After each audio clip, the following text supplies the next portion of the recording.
Hi అండి. ఈరోజు మన కిచెన్లో సింపుల్ అండ్ టేస్టీ ఒక రెసిపీని అయితే చేసి చూపించబోతున్నా.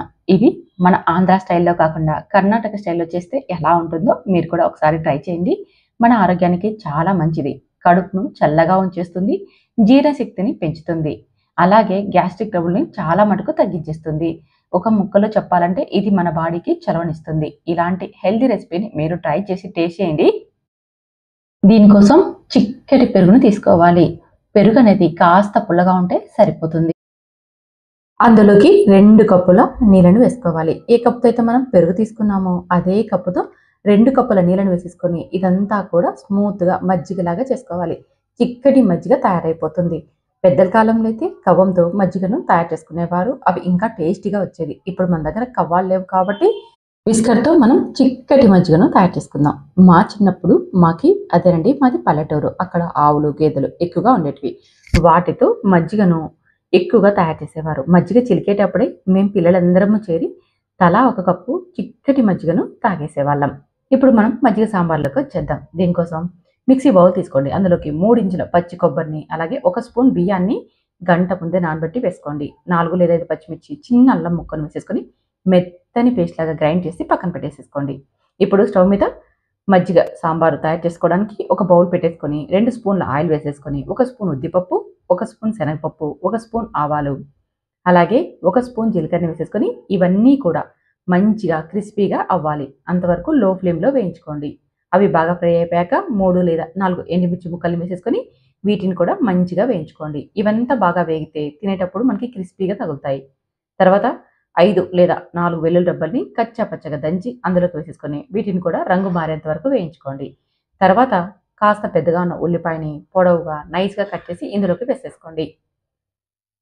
ఇలా వేసేసుకొని ఈ ఉల్లిపాయ ముక్కల్ని కూడా కాస్త రంగు మారాలి. అంటే లైట్ పింక్ కలర్ వస్తే సరిపోతుంది. ఉల్లిపాయ ముక్కలు మనకి పచ్చి పచ్చిగా అక్కడక్కడ తగులుతూ ఉండాలి.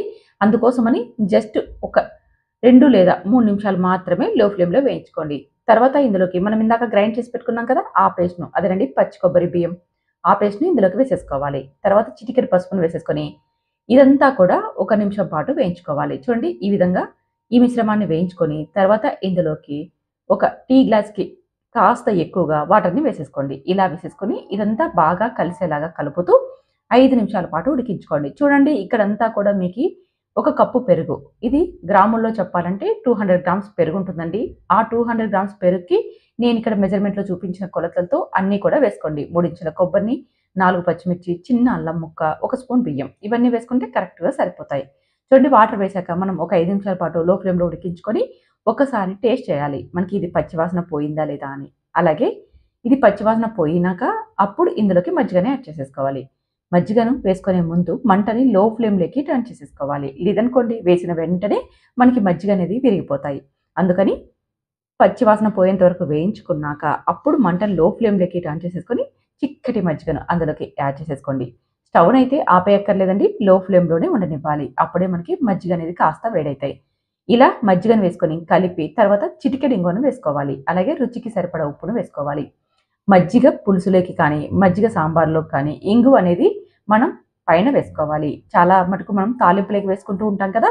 అలా కాకోకుండా ఇలా మజ్జిగను వేసిన తర్వాత ఇంగువను వేసుకోవాలి. అలాగే రుచికి సరిపడా ఉప్పును, కొద్దిగా కొత్తిమీరను వేసేసుకొని ఒక 3-4 నిమిషాల పాటు ఈ మజ్జిగని అలాగే లో ఫ్లేమ్‌లో ఉడకనివ్వాలి. అంటే కాస్త వేడెక్కుతాయన్నమాట. అప్పుడు టేస్ట్ మారుతుంది. అందుకని ఇలా లో ఫ్లేమ్‌లోనే ఉంచేసేసుకోవాలి.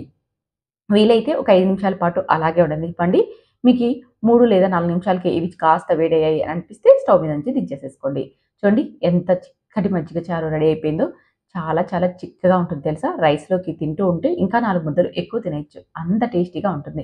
ఇందులోకి ఏదైనా ఒక ఫ్రై మనం తయారు చేసుకున్నామంటే చాలండి. ఇంక ఏమీ అక్కర్లేదు. ఆ ఫ్రై మజ్జిగ సాంబార్‌తోనే కడుపు నిండుగా తినేయొచ్చు. చూస్తున్నారుగా, కర్ణాటక స్టైల్ మజ్జిగ సాంబారు.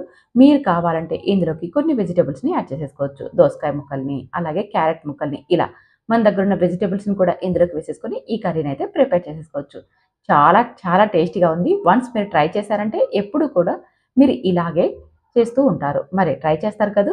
ట్రై చేసి టేస్ట్ ఎలా వచ్చిందో కామెంట్ చేయండి. నచ్చితే మాత్రం ఈ వీడియోని మీ ఫ్రెండ్స్, ఫ్యామిలీ మెంబర్స్‌కి షేర్ చేసి ఇలాంటి సింపుల్ వంటకాల కోసం మన ఛానెల్‌ని సబ్స్క్రైబ్ చేసుకొని ఫాలో అవ్వండి.